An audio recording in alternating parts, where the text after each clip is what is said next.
And we bring in Buster Olney. Final Sunday night baseball of the year this coming Sunday. It'll be the Mets and the Phillies, so that's going to be a big game. Buster will be a part of it with Ravi and David and Eduardo. So tune into that on ESPN on Sunday. But right now, Buster joins us on the show. Buster, is Michael, Don, and Peter. How you doing? What's going on, guys? Not too much. We just ended the previous hour with this question, so I'll ask you.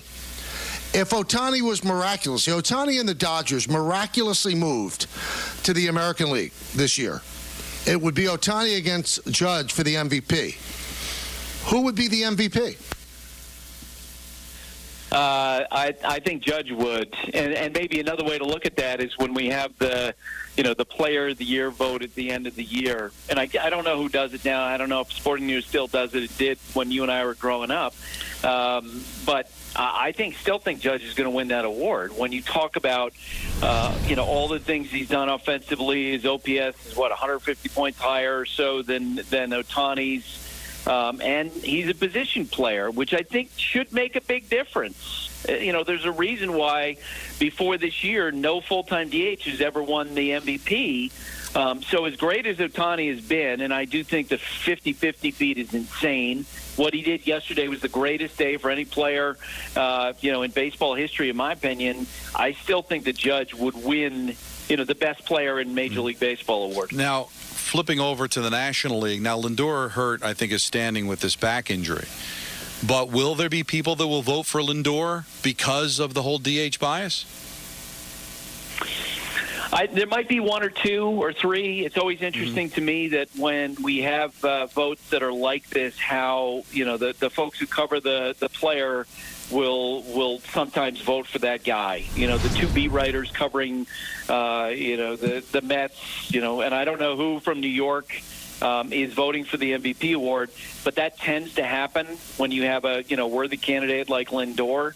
But I think with what Ohtani did yesterday, I think that clinches it.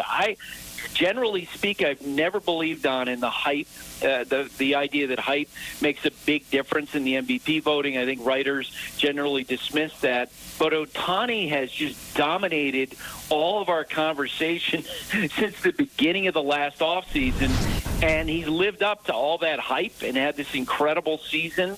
And so I think Lindor all along, even though he's playing shortstop at a high level, and I think that absolutely should be taken into account, I think Ohtani's going to win in an absolute, landslide. All right, so go ahead. I'm sorry. Sorry, so you just said something there in passing, Buster, that we've been discussing. Was last night the greatest, at least offensive baseball game ever played by Shohei Ohtani? I think so. When you factor all of it in, 6 hits. My God. A 6-hit game is incredible. And then 3 home runs. Good Lord. And then 2 stolen bases and 10 RBI. And along the way, he also hits 50 and 50, this incredible milestone. A couple weeks ago, I asked Dave Roberts, the Dodgers manager, what is the most amazing thing that, he's seen Ohtani do this year? And he said, doing 40 and 40 on the same day. And then he looked at me and said, and he'll probably top that. And he did. And I understand, Michael, you might feel like Reggie in 1977 and in Game 6 because it's the World Series, it's the big stage. I'm not going to argue with you. I think that's a very sound argument. But in terms of overall, production, just making your jaw drop in one game, hitting those milestones, becoming the first ever 50-50 player, I don't see anybody topping that. Don had a good question earlier, so let me throw it to you. I thought the answer would be no. If Ohtani was pitching this year, there's no way he has 50 stolen bases, right? No chance. Because, and look, Ohtani all along has made it clear since he was talking to teams about coming to the United States that his big goal has always been to be a great two-way player. And in doing that, there are concessions where, Phil Nevin, when he managed the Angels, would tell me that, Ohtani will tell him, look, I'm a little gassed. I need Tuesday off in advance of Wednesday's start. So he just wouldn't be playing in the same volume of games. In fact, I think it's going to be tough for him to ever hit 50 home runs again, as long as he goes back to pitching full time the way that he was before this year. Do you think he's more valuable to the Dodgers as a full-time player without pitching, or as a guy who's not going to have the same numbers offensively and pitching? So I think he's more valuable if he were, just in terms of production, I think he's more valuable if he were a full-time position player. The same move the Yankees made when they acquired Babe Ruth. But here's the thing. The reason why Ohtani is because of this absolute dream he's always had about being this amazing two-way player. And part of the reason why the Dodgers gave him the $700 million is they bought into that. People have wondered after this incredible showing he's had at the plate if the Dodgers would go to him and say, look, should we just focus on hitting? That's not going to happen. They understand what drives him on a daily basis, and so they will defer to him to the degree that if the Dodgers somehow make it to the World Series, there is a chance Ohtani's going to pitch in the World Series. We just had them on Sunday Night Baseball last weekend. And Dave Roberts has shifted from saying there's no chance Ohtani pitches this year to, maybe a 5% chance. They would have to be the right circumstances. He'd have to check every box. But it wouldn't shock anybody if Ohtani goes to the Dodgers at the end of October and says, look, I want to pitch. And it's kind of a crazy idea to me that, to have pitcher coming back from that sort of surgery, to have his first outings to be in the highest adrenaline games of the year in the World Series. But the Dodgers are entertaining it because of who Ohtani is. Buster, I know the standings say the Mets are the second wild card or tied with Arizona for the second wild card, but the way they've played since May 30th, are they in the conversation as one of the best teams in baseball? And could this team make a run? Yeah, I think they could, Don. It's a terrific all-around team. For me, when you look at the playoff field, who are the best all-around teams? The Philadelphia Phillies. I think the Houston Astros, when they're at their best, because they, potentially have a lockdown bullpen. They have a good rotation. They have a lot of experience in their everyday lineup. And I think the Mets are in that conversation. The Yankees can be great, but, they're a Jekyll and Hyde team with all the bullpen issues they have. If the Orioles get in, man, they'd be swimming upstream against all these problems that they've had down the stretch. The Dodgers with the starting rotation and all their injuries, it's insane. So I do think that the Mets have a chance to be this year's Rangers or Diamondbacks and surprise us by getting the World Series because they are a really good all-around team. They have depth in their lineup. There are guys in their rotation, Severino, Sean Manaea have stepped forward, and David Stearns made the right moves at the trade deadline to fix the bullpen issues. All right, we talked about this on your podcast yesterday, so let's bring it to our audience here on the radio and on Yes. Where do you think Soto ends up? He's going to be a free agent. He keeps bringing it up. We know that he's going to be a free agent, so he's not going to sign with the Yankees before he becomes free for all 30 teams to bid. Where do you think he ends up? So I said this to you yesterday. Let's be real here. You and I, Don Peter, when we talk about this, we're just guessing. We don't really know what Soto wants in his heart, what's most important to him. Is it money, the way it was when Alex Rodriguez became a free agent and took the $252 from the Texas Rangers versus the maybe $200 million the Mets may have offered him if they had ever gone down that road? We don't know what Soto really wants. Michael, you made a great point that players will equate, money with respect.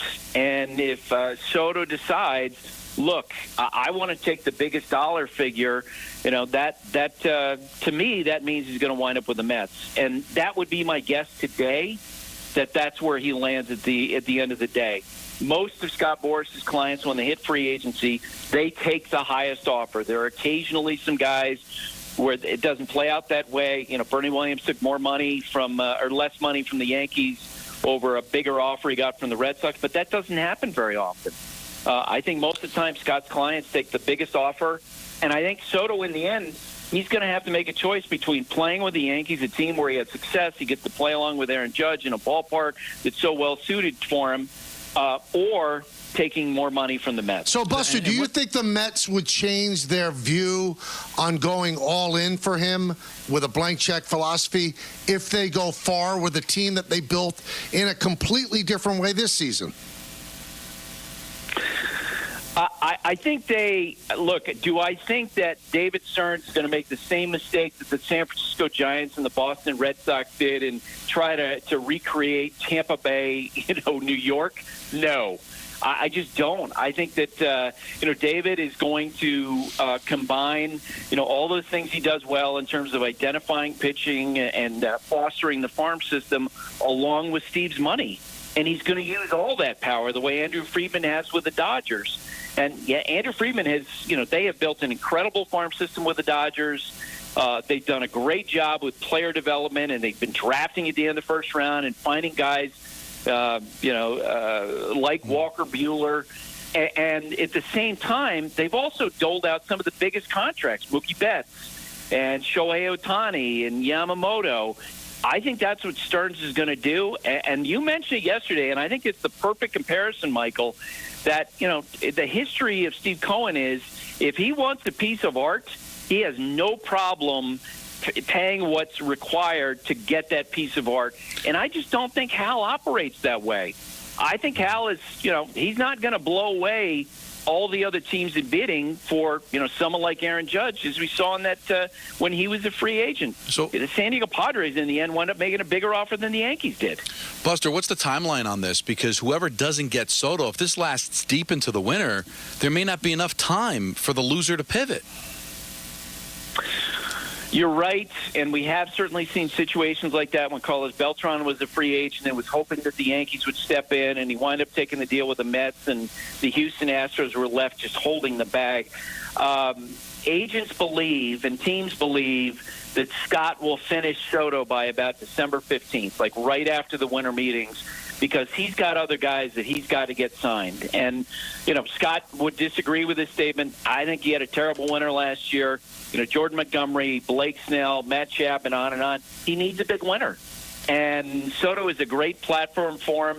And I think it's going to be pretty apparent pretty quickly, where this bidding is going to go. Yankees, Mets, maybe another team. Maybe that's the Giants. Maybe it's the Blue Jays. Some other teams will get involved. But I think the numbers are going to be pretty clear pretty quickly. There wasn't much of a market for Blake Snell after winning a Cy Young. Does it change this year when he opts out? I don't know if it's going to necessarily be much different than it was last winter when the Yankees, and I know Blake Snell has said that, there was no offer from the Yankees. I was told all along last winter that the Yankees did offer him, a deal in that $150 million range. I don't think a team is going to go nutty and say, you know what, you're right, we're going to give you $250 million. Because of the volume of innings that he throws. He still is generally regarded, Michael, as being a 5-6 inning pitcher. Garrett Cole, part of the reason why he got the money that he did is because he pitches consistently, or has in the past, 7th and 8th inning. And I just don't think evaluators look at Blake Snell that way. And he's a year older as well. He's going to do great. He's going to get a lot of money. But is he going to, approach a Steven Strasburg-type stratosphere? I have my doubts. Has the needle moved at all on Alonso? Can a big September keep him a Met or get him the money he might be looking for? I would be surprised. I just think that the way that the industry values the position of first base and how they pay those guys has changed so dramatically. It was a decade ago that Joey Votto, Miguel Cabrera got those $200 million plus deals. I don't think they're out there. And the person who was at the forefront of that was David Stearns, as I'm sure you guys have talked about. Non-tendering the National League home run champion at one point, Chris Carter.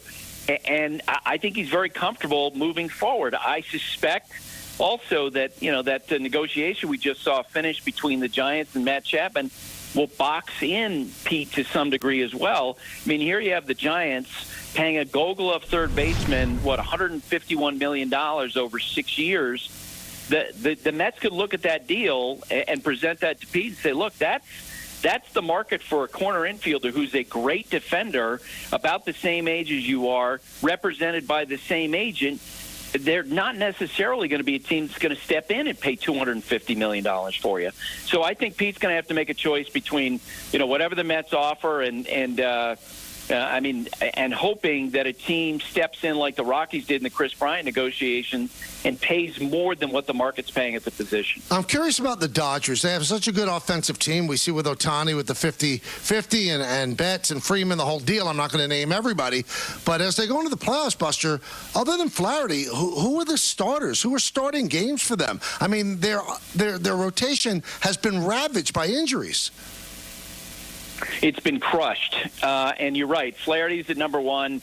Yoshinobu Yamamoto, in his first two starts off the injured list, has looked great. In fact, I had evaluated with another team who said, Yamamoto's start, what he saw, 2 starts ago, he said that was the best stuff that I saw of any starting pitcher in baseball this year. So there is hope. Walker Buehler just threw in Sunday Night Baseball, and for the first time in his career, he began to, it feels like, make the sort of adjustments he needs to make. Because can't really bully hitters anymore. But it's fragile, right?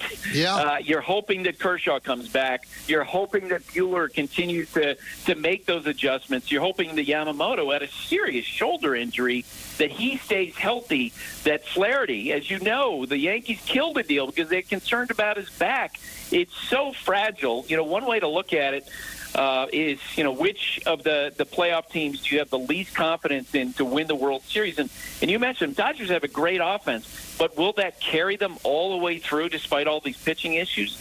I have my doubts. I wouldn't be close to picking them over a team like the Phillies or, for that matter, the Mets or the Astros. So the Phillies are the favorite in the National League to you? I think so. Yeah, I mean, you do wonder. They have reminded me this year to some degree to those Yankee teams of 99 and 2000, where you got a bunch of veterans who are accomplished, who, they know they're going to make the playoffs, and I think they got a little bored. And when they played good teams, generally speaking, they played well, yesterday notwithstanding. And I think that's what's going to happen with them. And they've got a great, ace and Zach Wheeler and the other good starting pitching, and the addition of Carlos Estevez has been a help in their bullpen, the everyday lineup. It just feels like that they're one of those teams that once you hit October, they're going to turn it on a little bit like those Yankees teams did when the veterans got to the postseason. We're talking with our very own Buster Olney. Before I let you go, just listening to your answers on the segment, doesn't sound like you have the Yankees going to the World Series. No, I think that, they can. But let's face it, you know them a lot better than I do because you see them play every day. They're just so inconsistent. And there's just, it feels like that, it's possible that they could get knocked out in the DS. They're not a team that you feel like is just going to, bulldoze everybody. And look, the bottom line is that when they had to make a change at the back end of their bullpen, and Aaron Boone mentioned he had to get creative, what that meant is that no matter who they go with moving forward, it's an experiment. You're talking about trying to rely on guys in October who've never done that job before, and maybe they do it. Maybe Luke Weaver by the end of October, that he becomes a guy who's looked at as being an October like closer, but we don't know that. And I think until we actually see them get it done in the highest pressure games, it's going to be a question mark. That whole issue is going to hang over the Yankees throughout October. One final thing I want to add. So, Garrett Cole starting tonight against the Athletics. After he did what he did against the Red Sox and Devers, obviously I heard the reaction from both teams. I'm at the stadium. You talked to everybody in the game. Shock, bewilderment. What was the thought process of what Cole did? Yeah, bewilderment and confusion and being surprised that someone as bright as Garrett Cole was in that situation and that it was handled the way that he did.